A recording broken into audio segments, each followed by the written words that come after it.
So many people are focused on just the subscribers, the views, the monetization.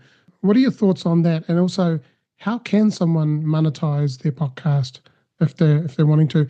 Like, is it okay to charge people to be on your podcast?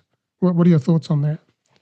Yeah. So first off, the notion of charging, making money as a podcaster, I think that is an okay notion. I don't think it should ever be the reason people get into podcasting. And I do find that many of the people that pod fade, as we call it in the biz, people that start and quit the fastest, are the ones that don't see money coming in.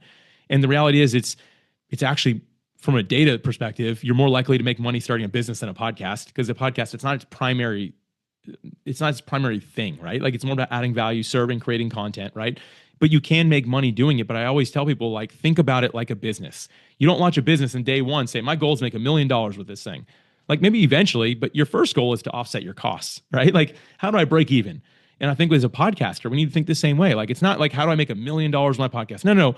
It's how do I break even? And once I break even, how do I make enough to pay myself and to pay a team? And then it's, how do I make enough to replace my job?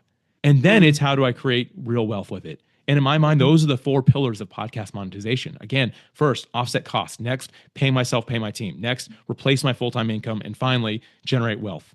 And that journey is going to look different along the way. There's plenty of things you can do, but I don't just say start with trying to make $1 million, right? Like, that's like shooting in the dark. Like, it's really unrealistic. And so I tell people, like, if you want to monetize your podcast, figure out what works from you from day one. How do you offset your production cost? And I think it requires a lot of creativity. So you can do it. Again, this should never be the primary focus of your podcast. But if you're saying, hey, I do want to do this, then start thinking about that. Like, think about those pillars of it, right? And I will say, if you have an existing business, you might be able to skip straight to being lead generation. And there's nothing better than that. Like, if you have an existing business and it brings in people and they in turn buy your product, or they learn how to use your product better and stay with it longer, like you're getting less churn rate if you're a software company, it's already a win. You don't need to do anything else. And I always tell people, don't do anything else. Like, if you have your brand, don't run ads and talk about your brand. Just talk about your brand. You're going to make way more just doing that. But if you've got nothing yet, go through these pillars as I talked about. The one that you mentioned specifically, which is maybe the most common in podcasting, is to immediately say, oh, I'll charge my guests.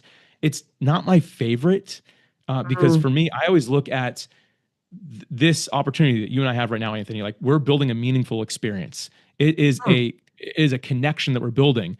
The fastest way to turn a connection into a transaction is say, now give me $50, right? Like, pay me for being here, or like however you do that. It tells the guest, hey, the host is basically saying, hey, I need your money, and then I'll give you some time, and then we can